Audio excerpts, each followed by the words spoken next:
If President Obama and his friends at Head Start had gotten a hold of Thomas Edison in pre-K, would we even have light bulbs? And what place can sports play in our daily lives that's healthy and good?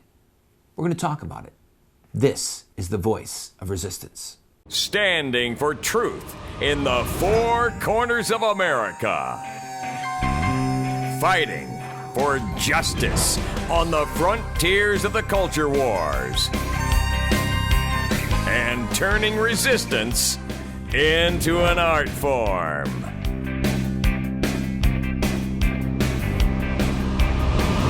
Randall Terry. It has been said that she who rocks the cradle rules the world. There's a lot of truth in that adage. And it might also be said, he who robs the cradle ruins the world. The concept of cradle, of course, is not speaking about the 6-month-old baby who's being rocked, but rather the influence that a mother and a dad have on small children in their most formative stages. There is an ancient Tamil proverb that says, that which is unbent by 5 is unbendable at 50. And that proverb had to deal with, literally, with forethought, trying to corrupt the morals of a child. That's for another show. But it does play in to what we're talking about today. President Obama, in his State of the Union, made these following statements regarding pre-K. Watch it. Last year, I asked this Congress to help states make high-quality pre-K available to every 4-year-old. And as a parent, as well as a president, I repeat that request tonight. But in the meantime, 30 states have raised pre-K funding on their own. They know we can't wait. So just as we worked with states to reform our schools, this year we'll invest in new partnerships with states and communities across the country in a race to the top for our youngest children. All right. First of all, what he said is simply not true. The data does not show, studies do not show that children who are in school longer do better. To the contrary, 1/3 of high school graduates are not functionally literate. They don't know how to use a map to get someplace. They cannot identify certain continents on the world map. So, let me just say this. If you put a child in a government school for 12 or 13 years, a child who's eager to learn, a child who wants to learn, it takes a special kind of specialist to keep a child that dumb for that long. And I want to say, I'm not trying to be unkind to school teachers. My mom and dad were both career school teachers and took their profession very seriously. Being a teacher is a gift, and teaching other human beings, whether children or adults, is a vocation, one that is to be applauded. And there are a lot of good teachers out there, both in private schools, in government schools, and in home schools. There are a lot of good teachers, and some of the ones in the government schools are hobbled by the curriculum that they're forced to use, or the size of their class, or what they are not permitted to say to the children, or what they are required to say to the children. So a lot of the failure of the government school systems is not necessarily the fault of teachers. With some it is, and again, we can talk about that another time. But maybe you have to, or you feel like you have to, put your child in a government school, or your grandchild in a government school. I want you to at least ponder some of the things that I'm saying, if that's the case, so that you can figure out a way to assimilate some of this into your child's life and education in a way that will help them, whether they are in a government school or not. I went to government schools all my life. And I say to people, look, I'm a victim of government education. I can read and write in spite of what I went through as a child. So there is hope. There is hope for people who are in any schooling environment, all right? Because there are homeschoolers that aren't doing a very good job. There are some private schools that just aren't that good. And there are some government schools and some charter schools that are doing a pretty bang-up job. But if you have to paint with broad strokes, all right, what President Obama said is simply not true. And it makes me want to ask the question when he says we're going to help them on their race to the top. The top of what? The top of being diverse, of being tolerant of all opinions, of being relevant, not relevant in I know what's going on, but relevant in the sense of I have no fixed moral code. All ideas are equal. The race to the top that President Obama envisions, in my opinion, is to the top of the ash heap. It's to the top of being a good worker drone, politically correct, somebody who is content to live by bread and circuses. Man cannot live by bread alone, but in Obama's world, bread and circuses will suffice. All right, I want to talk to you about the purpose of kindergarten, and I want to talk to you about a couple of people who really didn't fit in school. Albert Einstein and Thomas Edison, and see what they went through. Maybe you've got an Einstein or an Edison and somebody wants to give them drugs. Don't go away. I'm Randall Terry. This is the voice of resistance.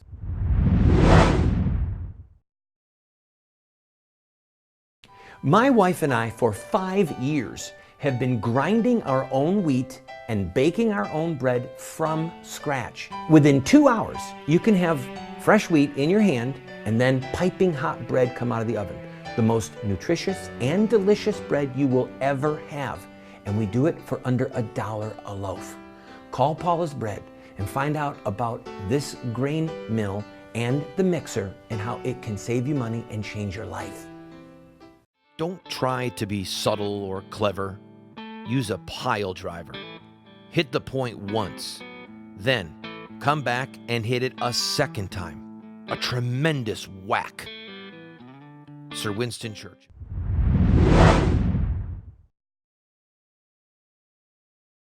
Our elite statist benefactors or masters, they want us to give our children to the state as soon as possible. Kindergarten. No, kindergarten's not early enough. Let's do pre-K. Let's do Head Start. Let's try and get our hands on those children at 4, even 3 years old. Why? Well, if you study the history of kindergarten, it had basically one primary purpose, namely to snip, to sever the heartstrings between your child and you. And if not to sever it, then to at least extremely hobble it. Because children, when they're that age, they believe that mommy and daddy have the answers, and they look to mommy and daddy for leadership, vocabulary, the meaning of life, what is important, what's not that important, how to be good, what is not good. I mean, that's what we do as moms and dads. They want that to be transferred to elitists, to statists, to strangers. I mean, think of a 5-year-old girl, little precious daddy's girl, being put on that bus at 5 or 6 years old with all those bigger kids, many of whom are quite ill-behaved on the bus ride. Never mind when they're in school. Just think of some of the stuff that you and I went through on the bus. And then think about when they're in school. And by the way, let me say one thing. You can teach your child what a T looks like and sounds like. T. Or a B. B. Right? You can teach them what the letters or the number 7 looks like. I mean, really and truly, what education are they getting at that level? It's so small. What they're getting is socialization. And as I mentioned on another show, Stanford and the University of California studied 14,000 children who were in pre-K and found out that they had horrible social behaviors. Why? Because they're put in this room full of other children, and children left to children, it looks like Lord of the Flies. Okay? Anyway, by the way, I have a friend who was in first, second grade in public school and was simultaneously in the remedial class in one subject and the gifted class in another. They couldn't even figure out if this person was really smart or really not smart. And I know this person, really smart, really smart. But the impact of that on the psyche of that child still impacts that person to this day. So we don't know what kind of negative impact turning our children over to the professionals at that age can mean. And look at history. Look at the people who we just consider geniuses today, who were not really considered too bright when they were young. For example, Einstein.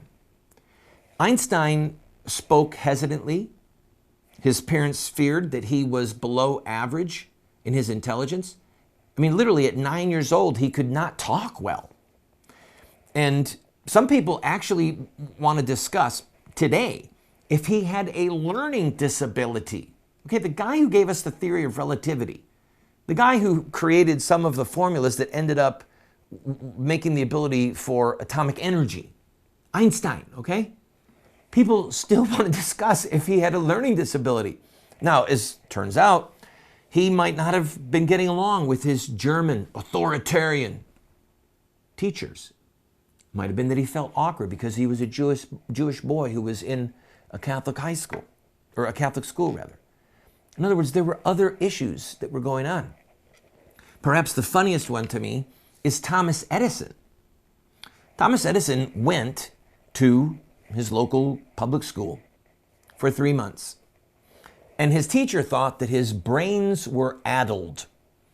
That's a word that kind of means scrambled, confused, fuzzy. Thomas Edison has a fuzzy brain, foggy. So his mom said, enough of that, took him out of the class and homeschooled him. There are some people today, again, this is embarrassing, who think that maybe he had ADHD, attention deficit hyperactivity disorder. So what do you do with a little boy who has ADHD? Well, everyone knows what you do. Give him Adderall or Ritalin. You know, if Thomas Edison was given those drugs, it might be a pretty different world we live in today.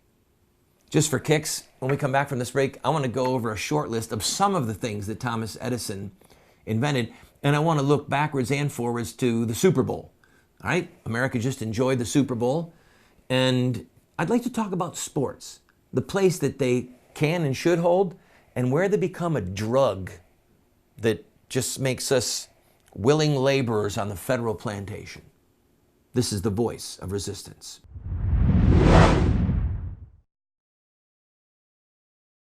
Do you want to have knowledge, wisdom, discernment?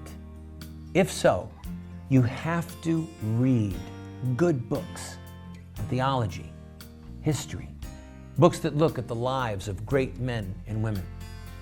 So to help you to become a more effective Christian, a better witness for truth, somebody who can engage in productive conversation that exhorts and edifies those that you speak with, we're going to do something crazy.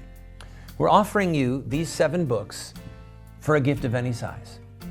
You just pay for the shipping and handling, and then give whatever gift that you can, and we will send them to you.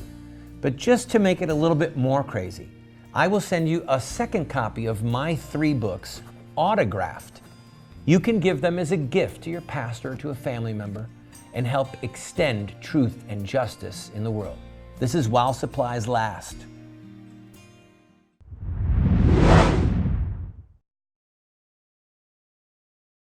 Was Thomas Edison hyperactive?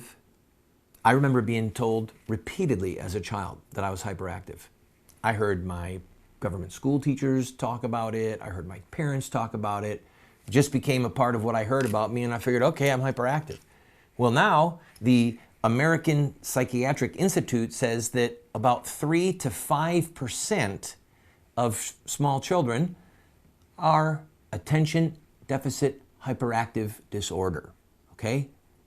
maybe it's just that they're boys. I mean, look at Thomas Edison. Was he hyperactive? His school teachers said his brains were addled. He was confused, foggy brain. Oh, really?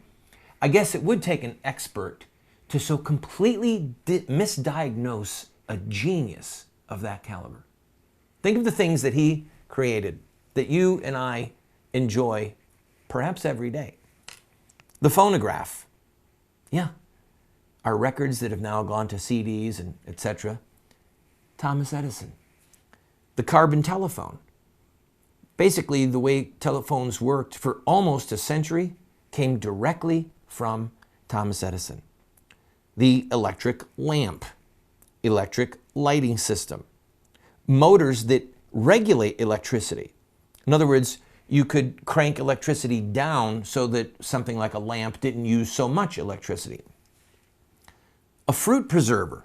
He figured out how to get the oxygen out of a glass and then to seal it so that we could have what we call preserves. An electromagnetic brake that was used and is still used to this day to stop huge trains on train tracks. The incandescent chandelier, an elegant way to light your home. How about a turntable for an electronic railway? We've seen these huge things where trains will sit and spin on them, right from Thomas Edison. Or the electric railway.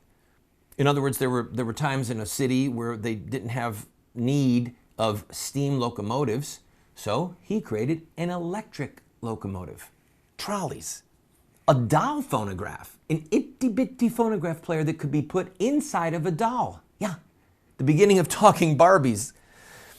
How about the speaking telegraph? Well, that's from where we get our telephones, okay? The electric locomotive. Huge trains. Now we're not talking about little trains, we're talking about huge trains that use electricity. The kinetographic camera, moving pictures, movies. Thomas Edison. The alkaline battery. We use alkaline batteries to this day. A fluorescent electric lamp. I could go on, but these are things that all of us recognize. I want you to imagine if Thomas Edison had stayed in school. If his mom said, well, they're the experts, honey, and if they say your brain is addled and, maybe you need some drugs. I mean, imagine if Thomas Edison was in school today and they doped him up with Ritalin or some other drug. We might all still be in the dark.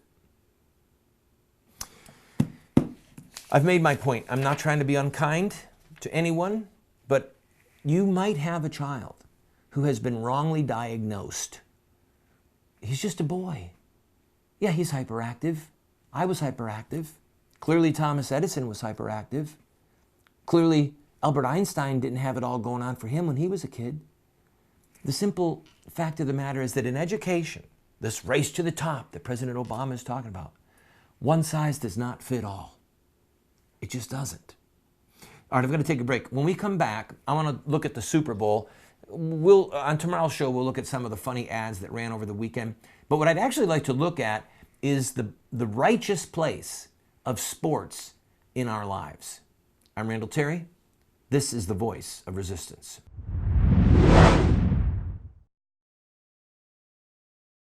Do you want to get America out of the hands of wicked and unjust men and women who are destroying the republic before our eyes, and put leadership back into the hands of righteous men and women so that we don't die as a nation? Well, you're talking about social revolution, and there are rules in social revolution. We can look at the victorious social revolutions of the past, such as the end of slavery, the end of child labor, women's voting rights, the end of segregation, and so much more, and learn from their victories. Look at their actions, their images, their rhetoric, their sacrifices, and their final fruit. We will send you this series that originally cost $129, 7 books for students, 1 teacher's guide, if you'll give a gift of any size and just pay for shipping and handling. Take advantage of it today.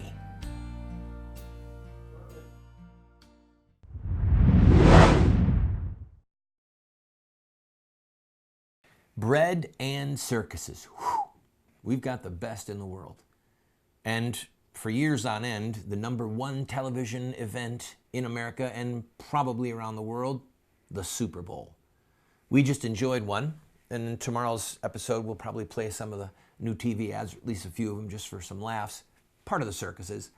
But my wife and I were talking and thought, we should talk about the benefit, the positive, actual good that can come from sports and the danger. Because sports can be a very critical part of a child's ethical development.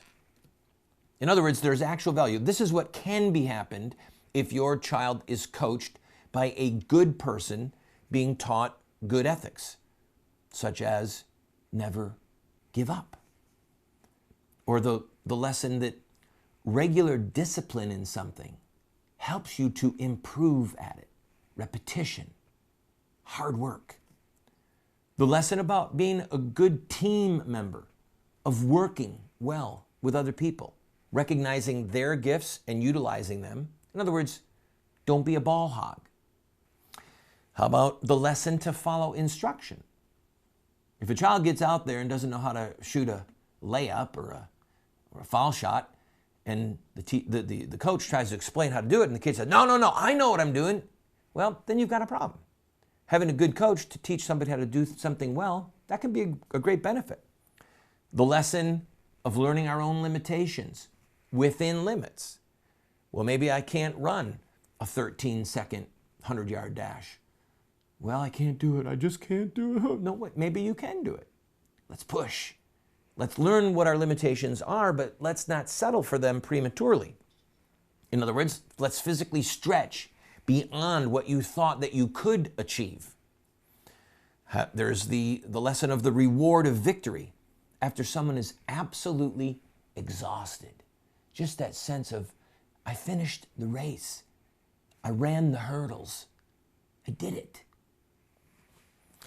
The moral teaching of being a good sport when you lose. That's critical. There's a lesson there on just how to be coached, to be a good student, to listen, to learn. The lesson that most things have a strategy that actually matters. It's critical in politics, in business. Strategies matter. You don't want to recreate the wheel, and you certainly don't want to use a failed strategy. That can be learned in sports. And it can be built into a family's recreation and fun.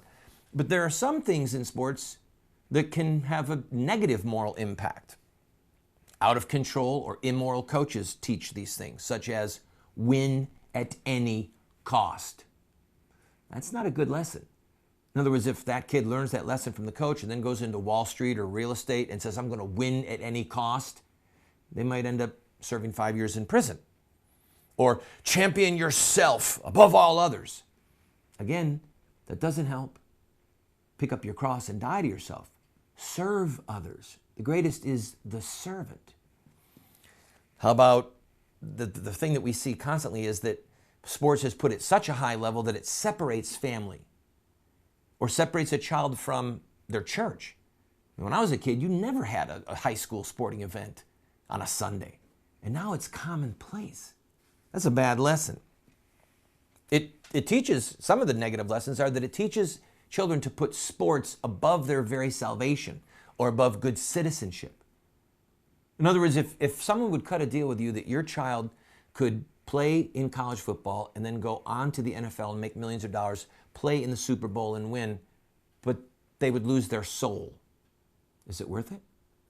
Or if your child could be an incredible gymnast, they just had to do it in communist Russia or communist China. Is that worth the trade? Salvation, service to mankind, good citizenship, a just government. These matter more than sports.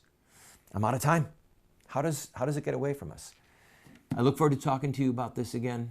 Just remember, sports has its place in the moral development of a child, and it can also have its place in the corrupting of their morals. But you as the parent, you get to pick.